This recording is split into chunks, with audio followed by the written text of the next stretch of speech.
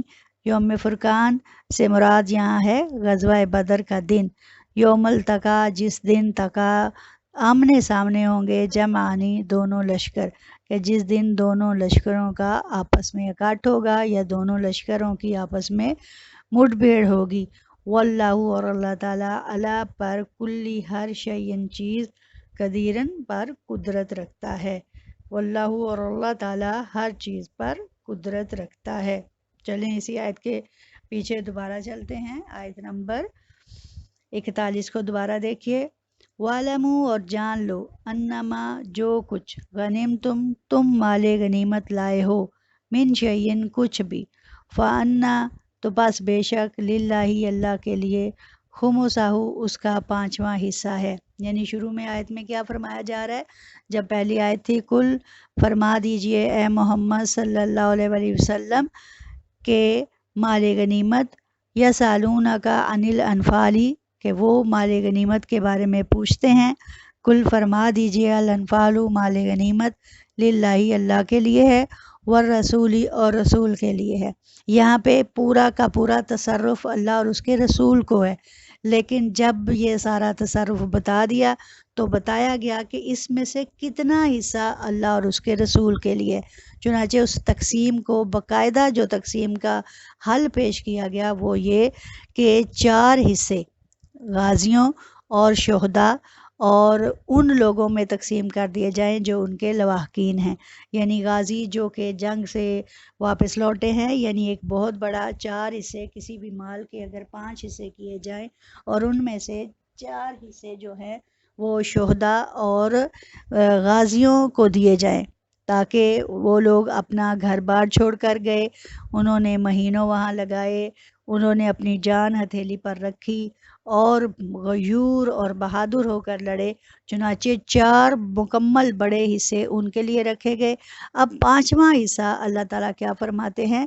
خمسہو للرسولی، یعنی اس کا 5واں حصہ للہ اللہ کے لیے ہے اور للرسولی اور رسول کے لیے.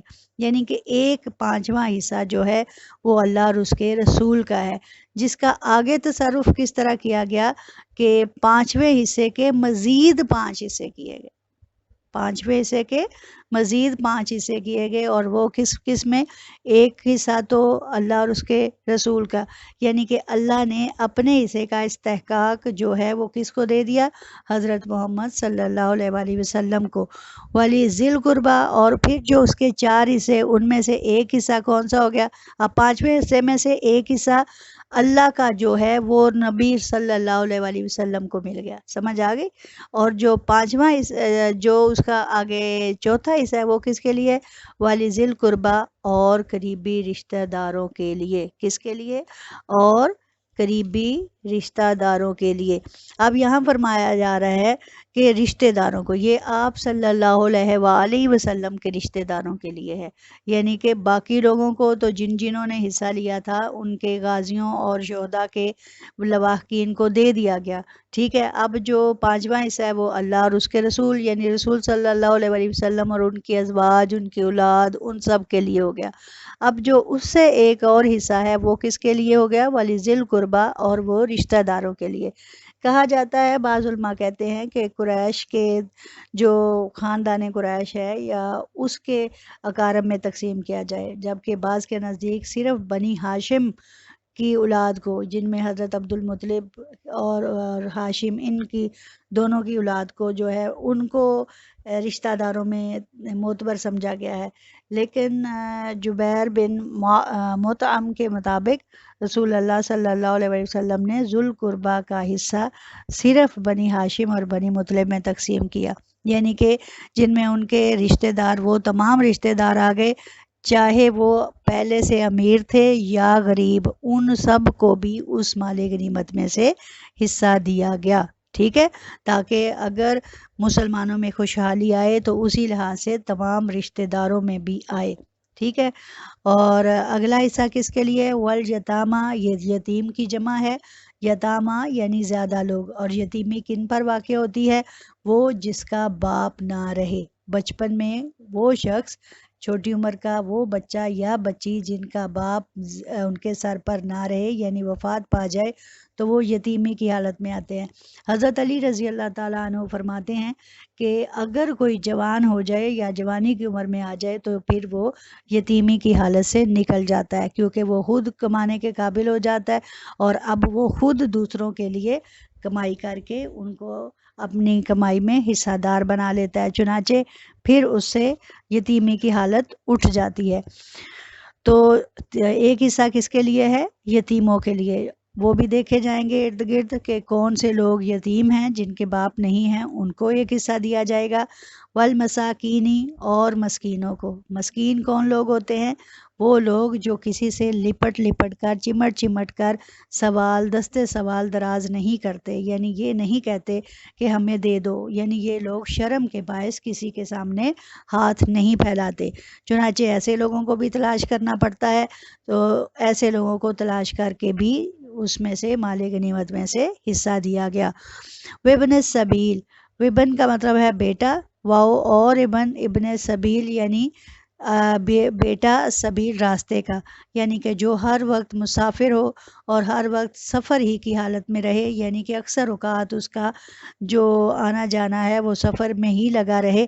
چنانچہ مسافر جو کسی طور کہیں آتا ہے کہیں جاتا ہے، اس کے لیے ایک حصہ اس میں سے رکھا جائے، یعنی کہ ان کی مدد کے لیے اسپیشل، تاکہ اگر انہیں کبھی کسی قسم کی ضرورت پیش آئے تو اسلام کے بیت المال میں اتنا مال ہو اس سلسلے میں کہ مسافر کی مدد جو ہے وہ اچھے طریقے سے کی جا سکتی ہو۔ چنانچہ ایک حصہ ان مسافروں کا بھی رکھا جاتا ہے جن کو ناگہانی حالات پیش آ جائیں اور انہیں کسی قسم کی مدد درکار ہو۔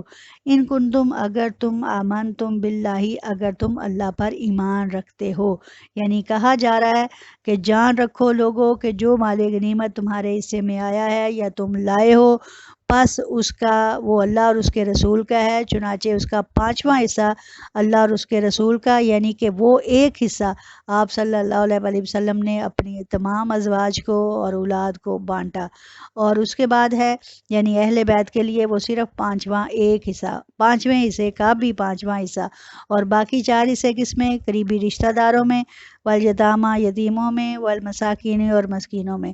یعنی کہ یہ ہوا کہ جیسے ہم کوئی شخص فوت ہو جاتا ہے، اس کا ترکہ آتا ہے، اب اس ترکے میں سے اگر صرف اس کے ارد گرد بہت سارے لوگ موجود ہیں، چنانچہ اگر اس ترکے کو تقسیم کیا جائے گا، جیسے غربا میں، یتامہ میں، جو ان کے ارد گرد رشتہ دار ہیں، اگر اولاد کو دیا ہے تو ساتھ ان لوگوں کو بھی دیا جائے گا۔ ایسے ہی اللہ تعالیٰ نے ایک بہترین اصول بنایا اس کا کہ مال غنیمت کی تقسیم کا انتہائی خوبصورت طریقہ کہ کوئی بھی ایسا شخص جو قرب و جوار میں ہو وہ اس سے محروم نہ رہ جائے، ہر ایک کو الگ الگ اس میں سے حصہ مل جائے، اور جب حصہ مل جائے اس کا مطلب ہے کہ انہیں استحقاق کا حق دے دیا، اور وہ بھی اب آسانی سے زندگی گزارنے کے قابل ہو سکتے ہیں، اور پیسہ صرف ایک ہاتھ میں اجارہ داری کا شکار نہ ہو جائے یا کسی ایک ہاتھ میں نہ رہ جائے، اس لیے اللہ تعالیٰ نے اس کا اتنا خوبصورت انتظام فرمایا۔